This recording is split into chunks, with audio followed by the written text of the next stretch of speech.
Marcus Webb had exactly 3 rules for working aboard Intergalactic General Hospital. Don't ask questions about the mysterious green goo in the cafeteria. Always carry a universal translator even to the bathroom.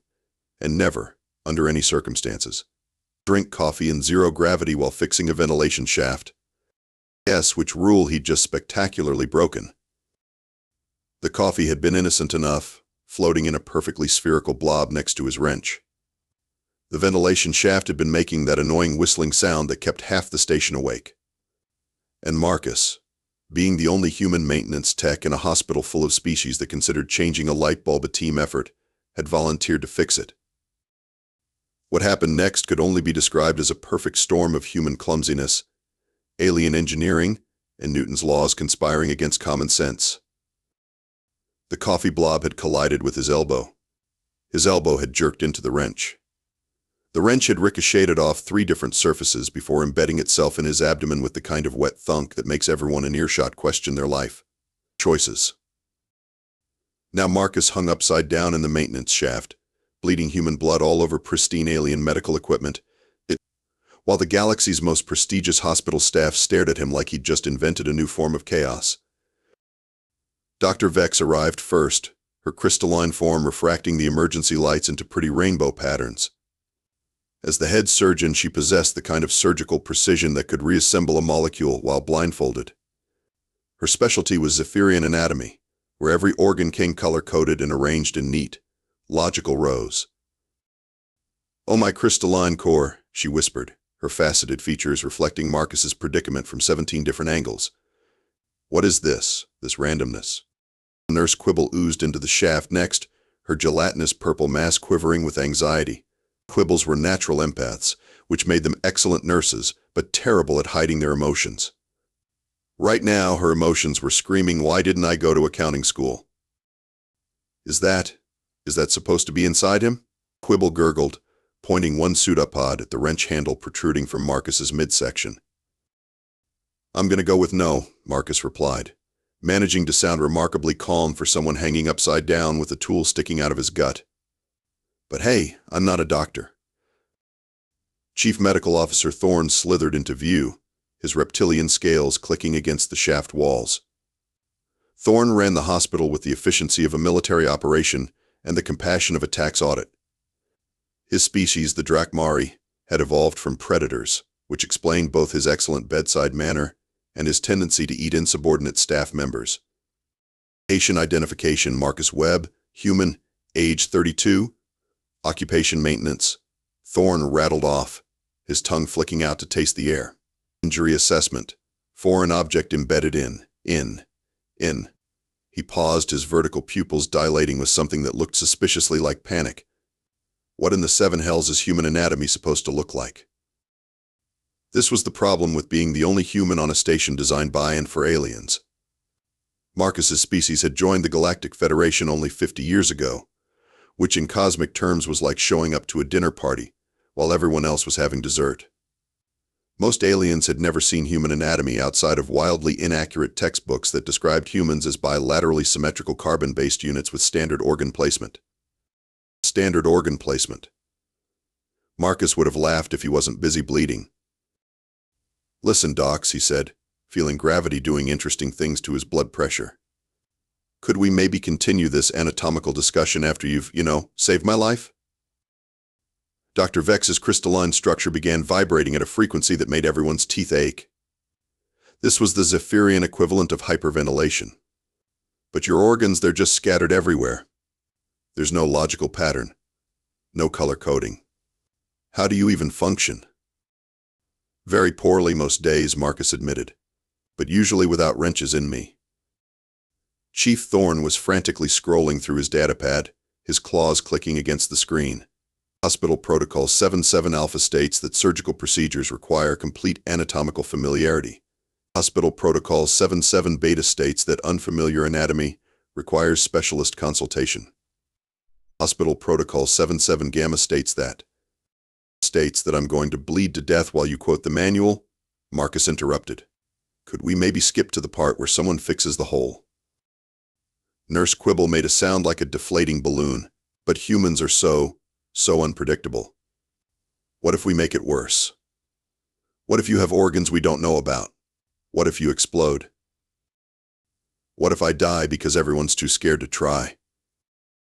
The question hung in the air like an accusation. 3 of the galaxy's finest medical professionals stared at one injured human and collectively realized that all their advanced degrees, sophisticated equipment, and centuries of medical training meant absolutely nothing when faced with a species that had evolved on a planet that actively tried to kill everything on it daily. Marcus sighed, watching his blood float away in perfectly spherical droplets. Right, I can see where this is going. The medical bay of Intergalactic General Hospital was a marvel of modern science. Holographic displays showed real-time biological data, surgical robots waited in gleaming rows, and the auto-sterilization field could eliminate bacteria that hadn't even evolved yet. Unfortunately, none of this impressive technology was designed for a species that evolution had apparently assembled using spare parts and pure spite. Dr. Vex stood frozen over Marcus's prone form, her crystalline hands hovering uncertainly above his abdomen.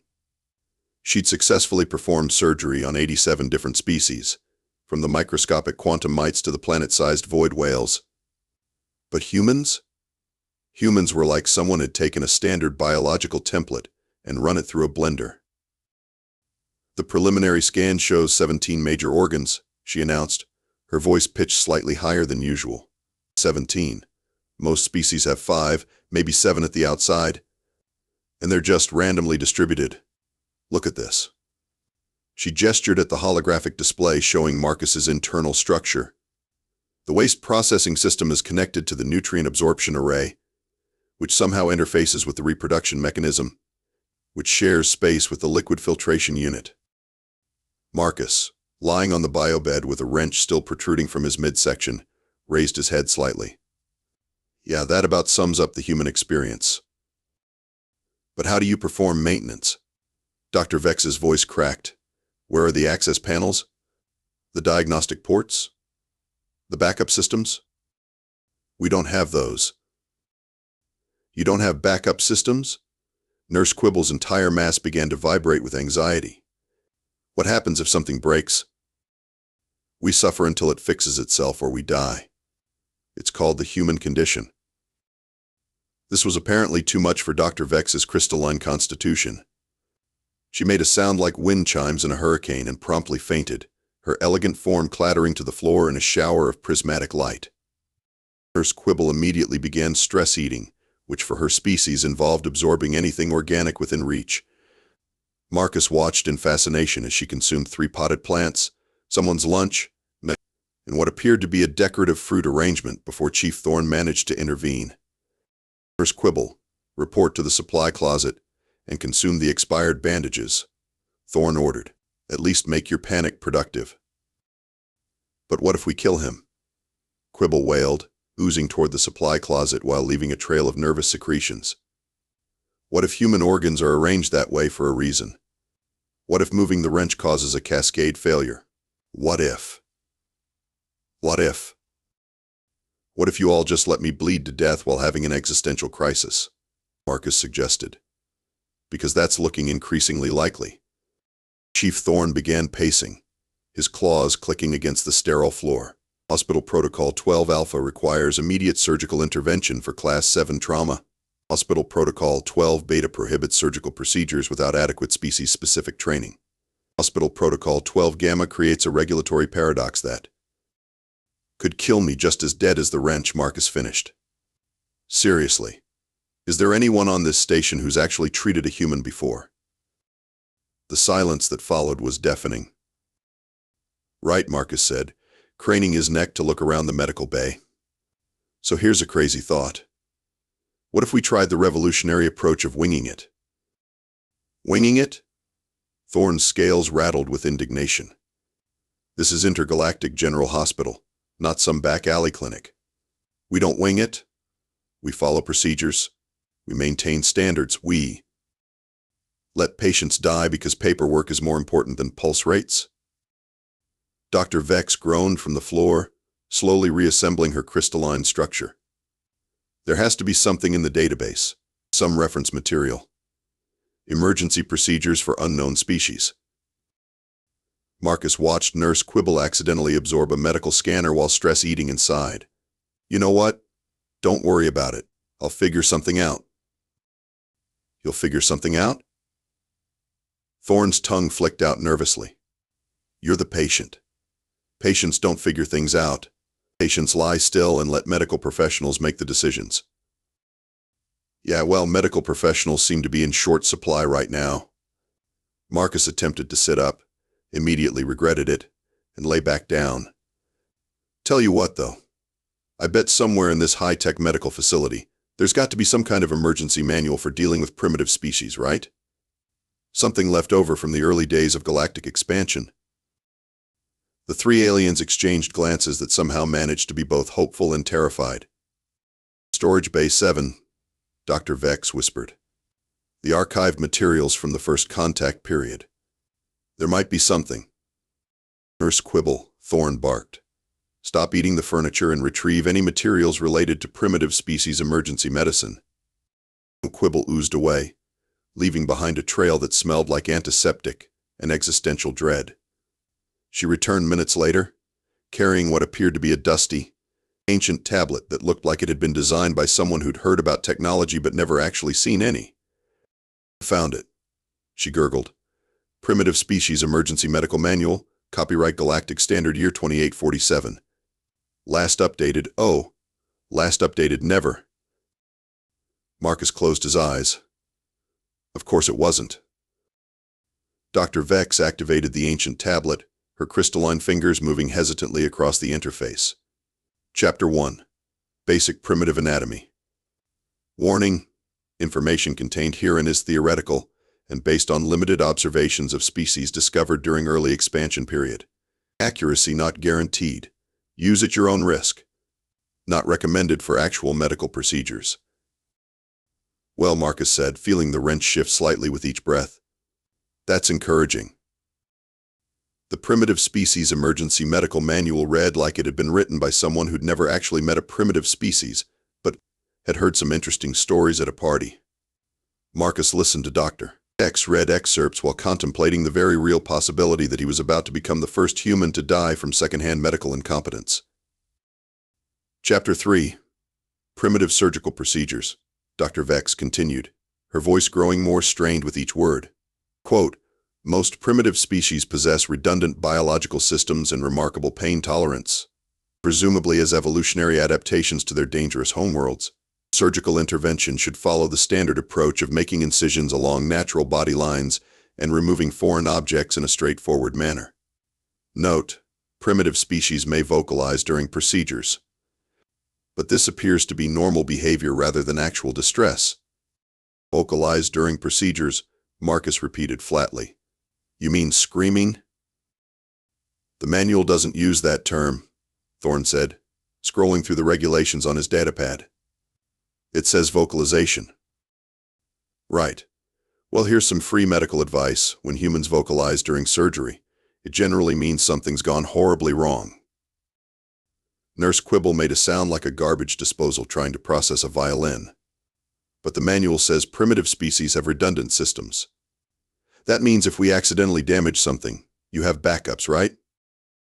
Marcus stared at the ceiling, where cheerful holographic displays showed his vital signs doing interesting things that probably weren't supposed to happen. Quibble, buddy. I hate to break it to you, but humans don't have redundant anything. We've got one heart, one brain, one liver, and a whole bunch of other stuff that stops working if you look at it wrong. One heart? Dr. Vex's crystalline structure began that alarming vibration again. But the manual says... The manual was written by idiots. Marcus attempted to sit up again, immediately thought better of it, and settled for turning his head toward the medical staff. Look, I appreciate the effort, I really do. But at this rate, I'm going to die of old age before you figure out which end of a scalpel to hold. We know which end of a scalpel to hold, Thorne protested. Do you know which end of a human to use it on? The silence stretched uncomfortably. Right, Marcus said. So here's what we're going to do. You're going to give me whatever passes for local anesthetic in this place. Find me something sharp and stand back while I fix this myself. The three aliens reacted as if he'd just suggested performing surgery with his teeth while juggling plasma grenades. Absolutely not. Dr. Vex shrieked, her voice reaching frequencies that probably qualified as a weapon. Patients do not perform surgery on themselves. It's against every medical protocol ever written. Patients also don't usually die because their doctors are too squeamish to try, Marcus pointed out. Besides, it's not like this would be the first time a human has had to improvise medical care. What do you mean? Quibble asked, though her tone suggested she wasn't sure she wanted to know. Well, there was this guy back on Earth, Leonid Rogozov, stationed in Antarctica, developed appendicitis, had to remove his own appendix because he was the only doctor on the team.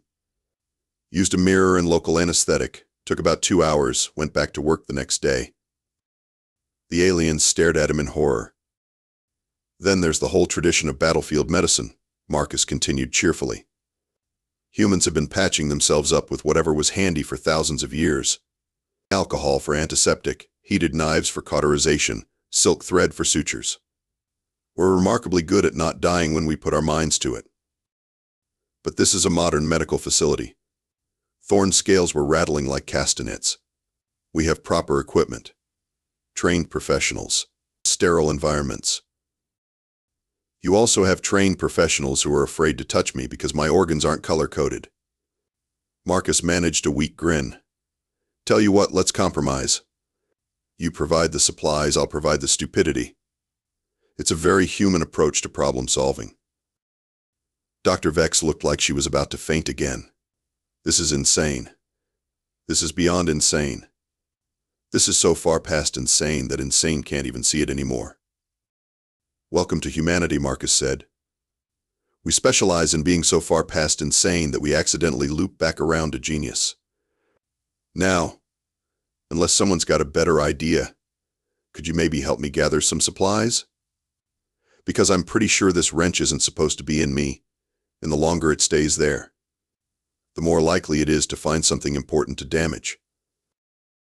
Nurse Quibble began oozing toward the supply cabinets, muttering to herself in a way that sounded like she was updating her resume. Chief Thorne stood rigid, his reptilian brain clearly trying to process a situation that didn't fit any of his carefully memorized protocols. And Dr. Vex, the finest surgeon in 3 sectors, sat down heavily and began to wonder if her expensive medical education had prepared her for anything useful at all. So Marcus said, watching his makeshift surgical team reluctantly assemble supplies, anyone know where the cafeteria keeps the good knives? Marcus had performed maintenance on everything from quantum computers to antimatter reactors, but he'd never tried to repair himself.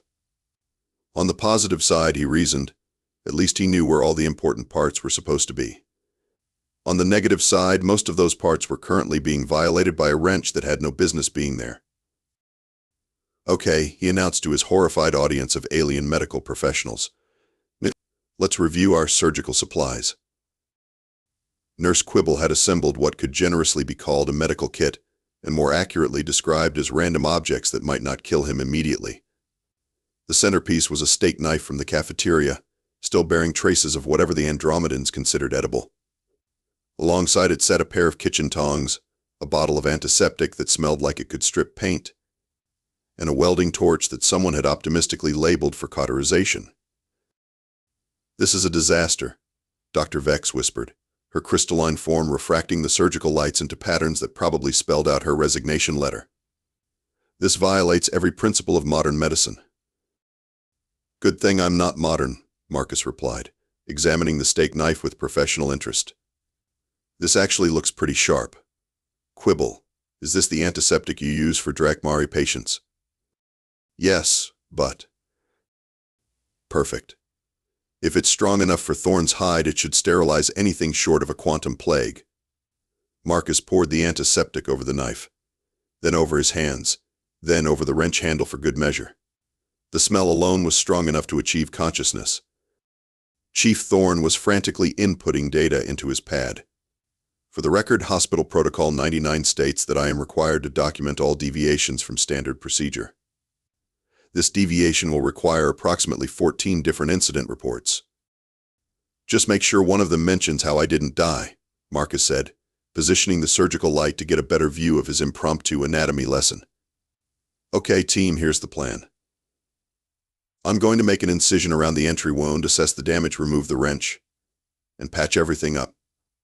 Your job is to not panic, hold the light steady, and hand me things when I ask for them. What if you hit something important? Quibble gurgled. Then I'll say oops and try not to do it again.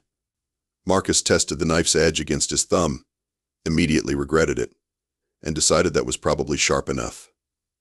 The human body is surprisingly forgiving, if you don't overthink it. We're built for damage control. Dr. Vex made a sound like breaking glass. Built for damage control?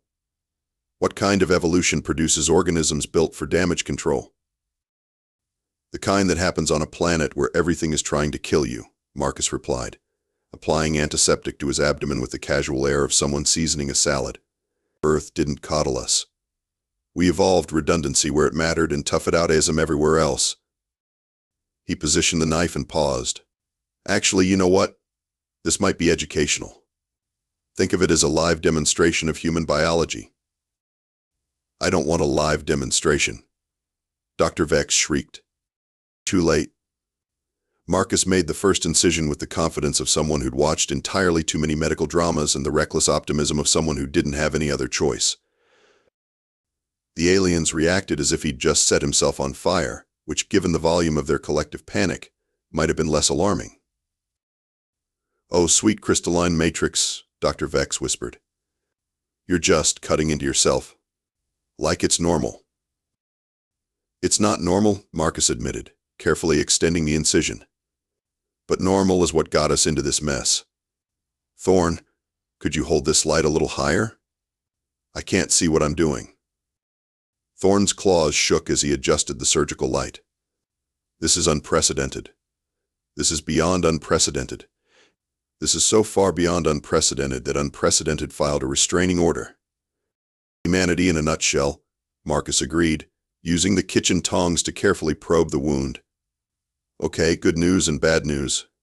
Good news, the wrench missed everything immediately fatal. Bad news, it's wedged between my liver and something that's probably important. Probably important.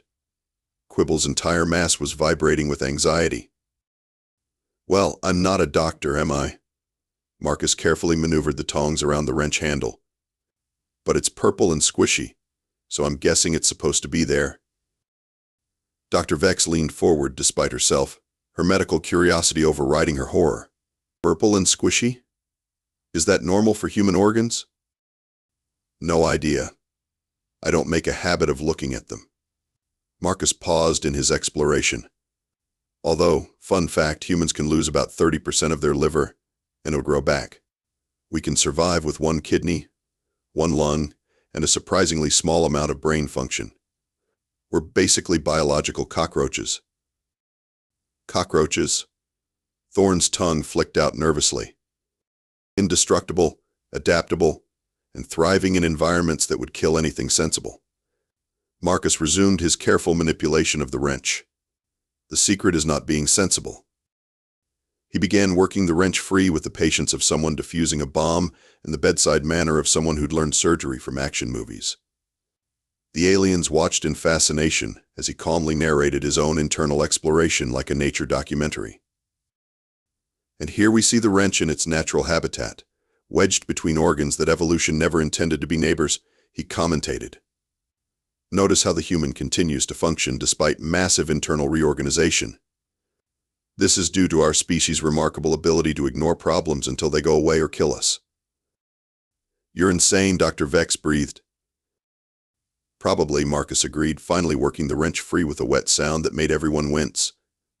But I'm insane and alive, which is better than sane and dead. He held up the bloody wrench triumphantly. Da, one foreign object, successfully removed. Now comes the fun part. Fun part, Quibble whimpered. Marcus reached for the welding torch. Cauterization.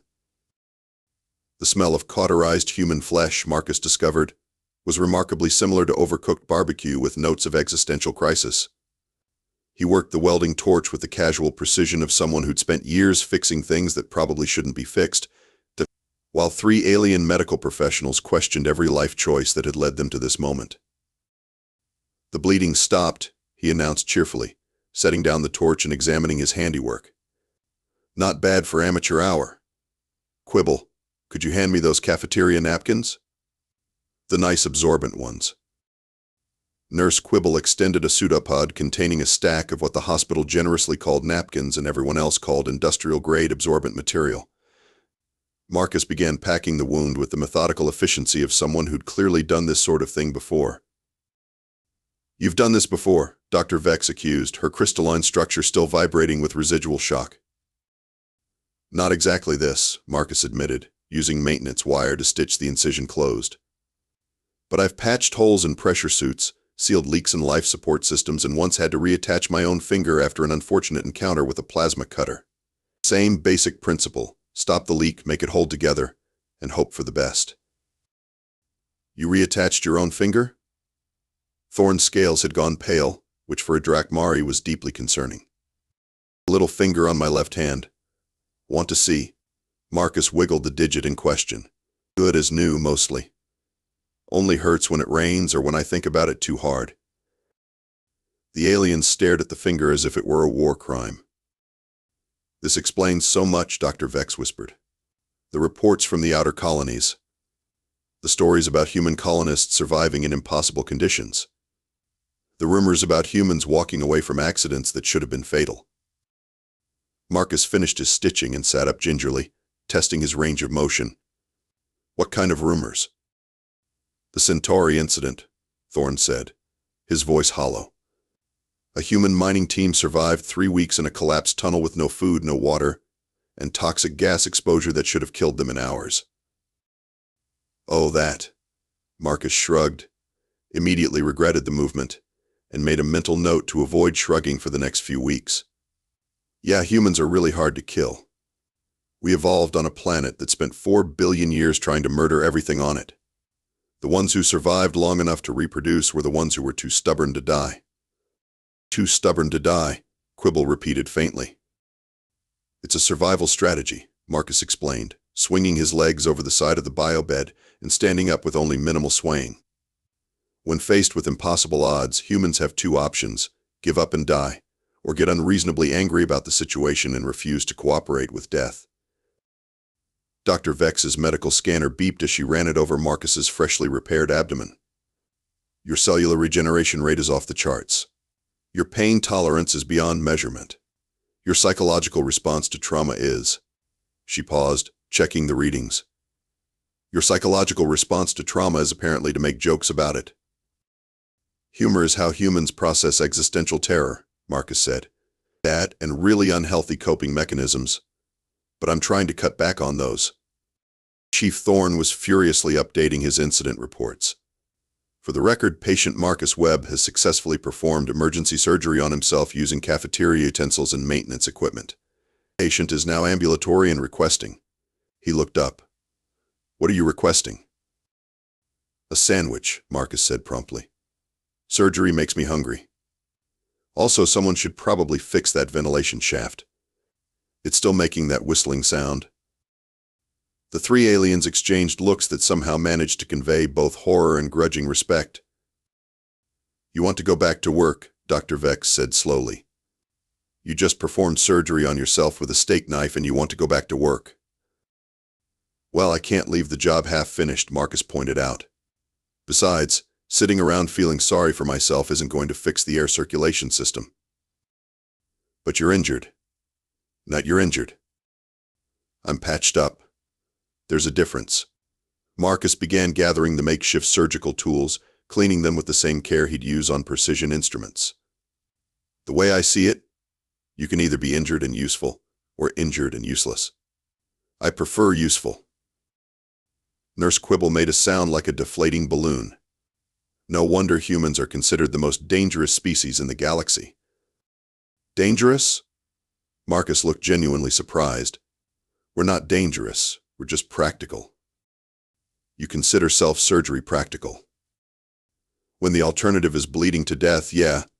Marcus headed toward the door, moving carefully but steadily. Look, I appreciate the medical attention, I really do. But next time someone tells you humans are dangerous, remind them that we're only dangerous to things that try to kill us. Everything else we just fix." He paused at the door and grinned back at the stunned medical staff. "Besides, dangerous is such an ugly word. I prefer creatively persistent." As the door slid shut behind him, the three aliens sat in contemplative silence, surrounded by the aftermath of the most unconventional medical procedure in the hospital's history. "I need to update our human medical protocols," Dr. Vex said finally. "What should I put?" Thorne asked, stylus poised over his datapad. Dr. Vex considered this for a long moment. "Step 1, provide tools. Step 2, stand back. Step 3, document the impossibility." 3 weeks later, Intergalactic General Hospital implemented what would become known throughout the galaxy as the Human Protocol.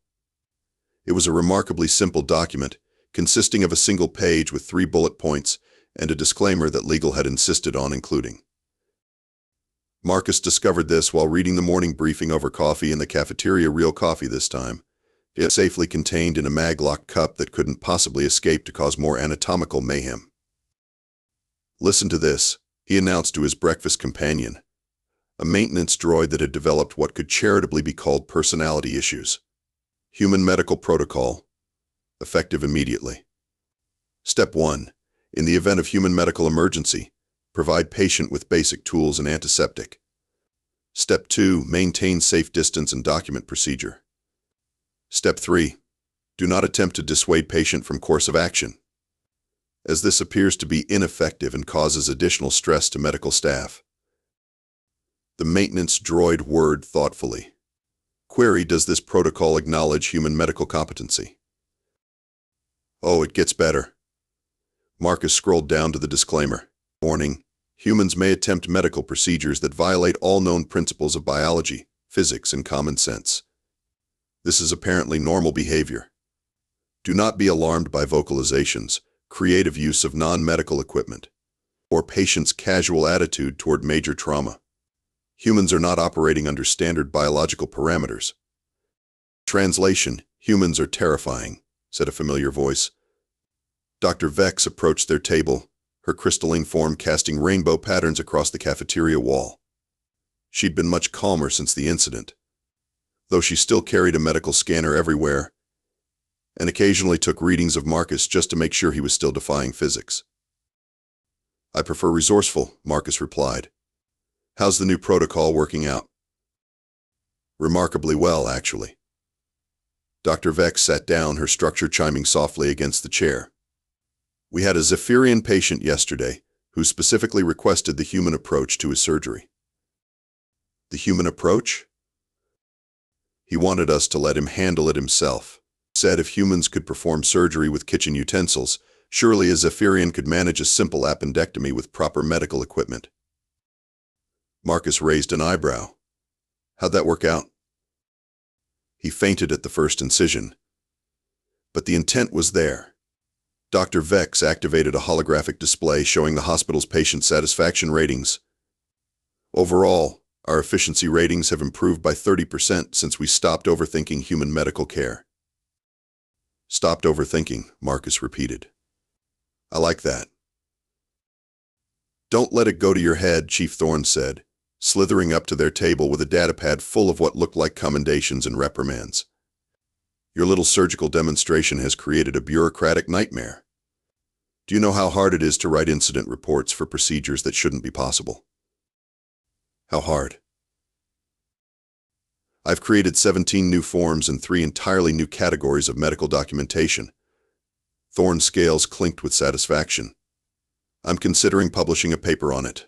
Adaptive documentation for impossible procedures. A case study in human medical intervention." Nurse Quibble oozed over, carrying what appeared to be a gift basket full of medical supplies. "This is from the Andromedan delegation," she gurgled happily. "They heard about your surgery and wanted to express their admiration for human resourcefulness." Marcus examined the basket, which contained what looked like a complete surgical kit designed for field operations. "This is actually pretty nice. Military-grade stuff." They included a note, Quibble added. It says, for the next time you need to fix yourself, please use proper tools. We would prefer our human allies not die from inadequate equipment. Thoughtful of them. Marcus pocketed a particularly nice-looking scalpel. Though I have to say, the steak knife approach has a certain rustic charm. Dr. Vex's structure began that familiar vibration. Please tell me you're not planning to make a habit of self-surgery. Of course not, Marcus assured her. I'm planning to make a hobby of it. The collective groan from the medical staff was audible throughout the cafeteria. Kidding. Marcus laughed. Mostly. I mean, I'll try to avoid getting impaled by maintenance equipment in the future, but you know how it is. Accidents happen. Not to most species, Thorne pointed out. Most species don't fix ventilation systems in zero gravity while drinking coffee, Marcus countered. It's all about risk management. Speaking of which, Dr. Vex said, consulting her datapad. The hospital board has asked me to offer you a position as human medical consultant. Apparently, other stations want to implement the human protocol, and they need someone who understands the unique aspects of human medical care. Marcus considered this while sipping his safely contained coffee. What would that involve? Teaching alien medical staff how to provide appropriate care for humans. Basically, explaining why your species' approach to medicine is equal parts effective and terrifying. Can I still do maintenance work? Of course. We wouldn't want to take you away from your true calling. Dr. Vex's tone was only slightly sarcastic. Though perhaps we could install some safety protocols for your regular duties. What kind of safety protocols? Thorne consulted his datapad. Mandatory safety harnesses, spillage-proof containers, and a regulation stating that all humans must work in pairs so someone can call for medical assistance when the inevitable happens. When the inevitable happens, Marcus repeated. You know, most species would be offended by that kind of assumption.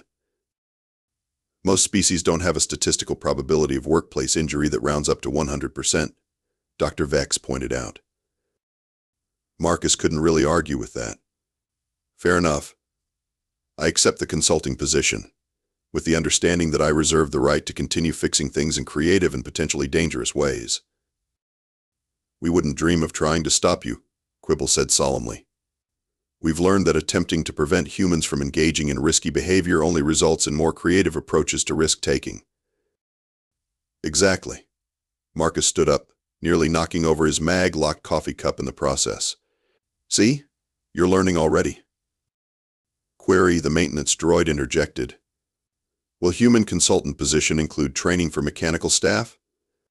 Many of us would benefit from understanding human repair methodologies. Marcus grinned.